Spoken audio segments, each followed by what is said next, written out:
Менің қызым Асанова Айзада, Нөкіс мемлекеттік техника университеті студенті 30 июнь жастар күніне президентіміз автомобиль машинасын сауға қылды. Бұдан мен жүдә қуаныштымын. Президентімізге көп рахметлер айтып қаламын. Birgamiz, yo'limiz ochiq, yangi O'zbekistonni albatta sizlar bilan amalga oshiramiz.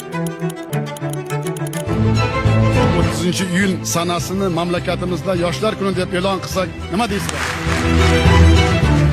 Yangi O'zbekistonni yoshlarsiz tasavvur qilish mumkin emas. Sizlarni O'zbekistonning eng katta boyligi sifatida yuksak qadrlayman.